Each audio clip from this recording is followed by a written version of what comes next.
Rev up your engines!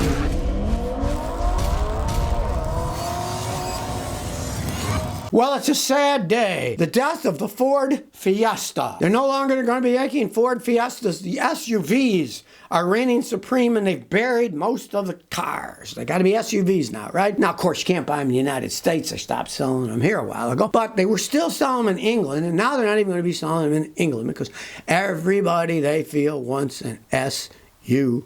The English loved the Fiestas. They zooped them up, made them go faster. They were inexpensive cars, and so the kids would buy them and soup them up like American kids will soup up Honda Civics to make them faster. Well, they're not going to be making them anymore. They're very popular in England. Ford says, well, they're not even going to make an electric car, and they're just scrapping the whole idea. Because, of course, they want to make SUVs that they can charge more money for. The more money you pay on a car, the more profit they make. The low-end cars have low-end profit. The higher-end cars have higher-end profit. So, of course, they only want to sell expensive cars. They don't want to sell the cheap ones anymore. Last quarter, the Fiesta was the 6th best-selling car model in the UK. So they were selling them, but they just said, we're not going to make them. We're going to tell the people what they want. Who cares if they think we're going to throw SUVs at them? And in the case of England, they're replacing it with a Puma, which is a small hybrid SUV. Because, of course, the Europeans are going into hybrid and electric cars. They're trying to make people stop driving gasoline and diesel cars. So it only made sense that they're getting rid of the Fiesta. So it was been around since 77, a long time, but it's going away now. Well, here's an interesting one. Argo AI, that's supposed to do the full self-drive and autonomous driving stuff. The company's now shut down. Ford put a bunch of money in. Volkswagen put a bunch of money in. And now the money is, the company doesn't exist anymore. They shut it down. Now there's 2,000 people. They work for the company. And of course they give them money. Oh, we'll try to find you another job. Yeah, I know how that works. They never find people other jobs. It's just the BS they throw out to make it look like they're nice guys. And here's the baloney they throw out. I can't believe the crap these people put out. Listen to this. In coordination with our shareholders, the decision has been made that Argo AI will not continue on its mission as a company. My God, what a load of baloney. They can't even call things by their name. We don't exist anymore because we screwed up. We didn't make anything useful. And now we're shutting down, losing all the investors, $1 billion something. Now, Ford, they took it as a loss. They wrote it off. Instead of having a profit this third quarter of 2022, they got a net loss because of this money. And Ford's thing was, well, we're no longer going to work on autonomous vehicles like robo-taxis. We're going to work on things that help people, assistance. So goodbye, Argo AI. And the consensus among the financial people is that, well, Argo AI went out because they couldn't get any new investors to throw more money into the money pit. And Volkswagen said, well, they're no longer invest in Argo AI either, which of course led to the downfall of now it doesn't exist as a company. That was the last sucker. And finally the Germans said, well, I think we blew this one. Let's leave this company alone. There's more nonsense from the Argo AI executives, right? We are incredibly grateful for the dedication of the Argo AI team and are so proud of our achievements together. Well, they didn't achieve anything. They didn't make any self-driving anything, right? Achievements. They don't even do anything and then they praise themselves. It's like the football team that loses all their games. They finally score a touchdown. They still lose the game and they're all jumping up and down. Whoa, look how great we are. Look how great. Oh, yeah, come on now. You lost people a lot of money. A failed company. We achieved remarkable things. Remarkable. We did such a great job. Pat ourselves on the back for being failures. What's happening to our society?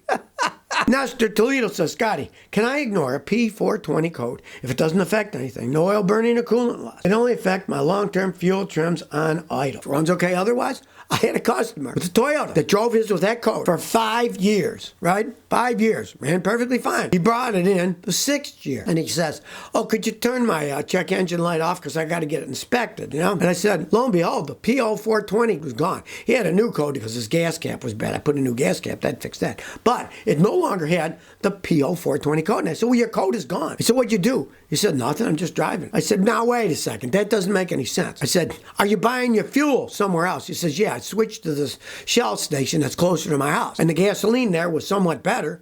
And then P0420 is inefficient catalytic converter. It became more efficient with the better gasoline, and it went away. If it runs okay, fine. People drive them years that way. The only problem is if you live where they do state emission inspecting, you'll fail unless you can get it reset and clears enough of the mill not ready so that you can get it inspected. Sometimes you can, sometimes you can't, but they can run perfectly fine years that way. Pranav says, Scotty, what are your thoughts on buying the first generation of a proven reliable vehicle? Plan on waiting for the 4Runner to refresh to buy one. I'm never a fan of buying anything that is all brand new. Now, if you're talking about the styles different, the colors, yada yada, the computer panel, yeah, that's one thing. But I would not buy one that has a brand new engine design or a brand new transmission design, because that's big money.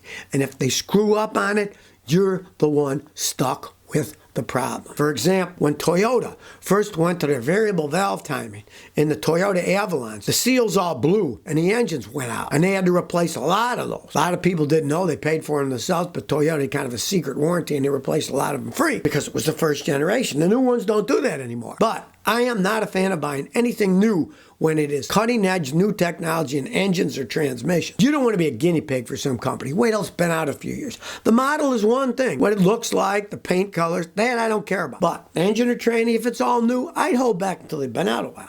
See how they last. I'll give you a perfect example. A guy just brought me a Nissan Rogue, and it had the new 3-cylinder variable compression engine with the turbo. First year they put that 3-cylinder one in. It's got a brand new CVT transmission. That's a new design. I wouldn't buy it. I wouldn't. You're being a guinea pig. Now, the guy who bought it wasn't stupid. He bought it from a dealer in Poughkeepsie, New York.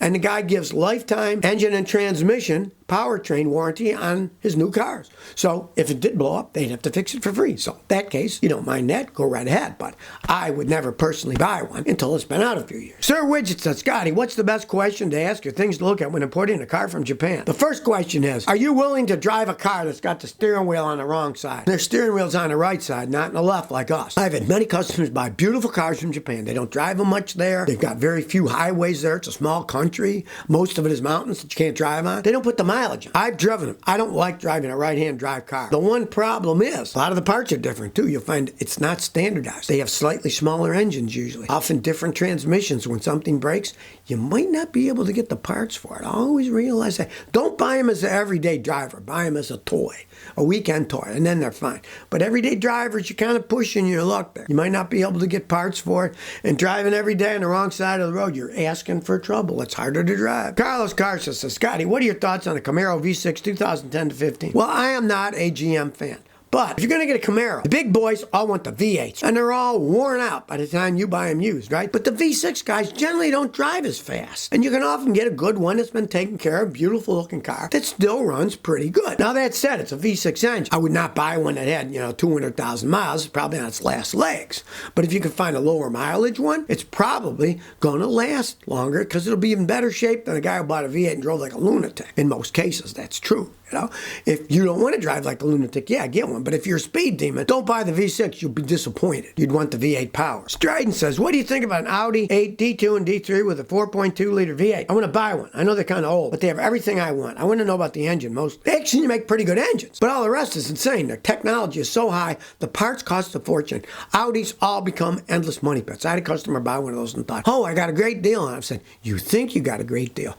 Then a couple years later, all the money he'd spent on it was more than he paid for the car repairing the stupid thing, and he said, I'll never buy another one of those things. I got that out of my system. They're beautiful looking cars and they ride fine, but they are rich men's toys, especially the V8s. If you're not a rich man, believe me, don't buy one unless you know a good Audi mechanic and he's a friend. Guy comes here from Rhode Island, he's got one. He loves it, right? But that's because his friend that he went to high school with is a mechanic at an Audi dealer. And he works for half price on the weekends at his own house garage. And his friend takes the car to him and he doesn't rip him off. And he loves it. And even then, the guy warned, you got to do this maintenance, you got to do that maintenance. So I went up to last and he'd tell him, whatever you do, don't buy those little 4-cylinder turbos. They blow up all the time. I mean, the guy knew everything about it and he told him which one to buy. And he's happy with it because he bought it used for about 1/3 of what a new one went for, and he has a pro mechanic that's his friend that's not going to rip him off, who actually knows how to fix the thing. Funky Monkey says, Scotty, what are your thoughts on Honda's variable cylinder management in vehicles like the Ridgeline? Is it worth it to buy an aftermarket muzzler to disable it? Yes, it is, if you want long life. You will get slightly lower gas mileage.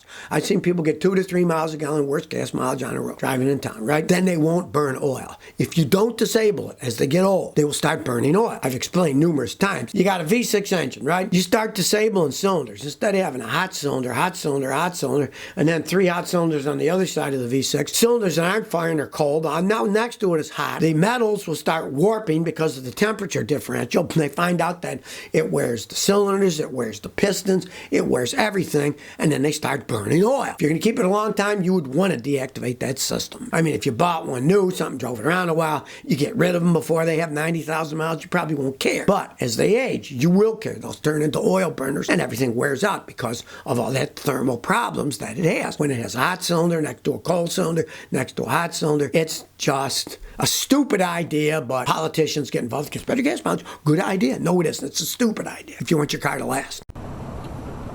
So if you never want to miss another one of my new car repair videos, remember to ring that bell.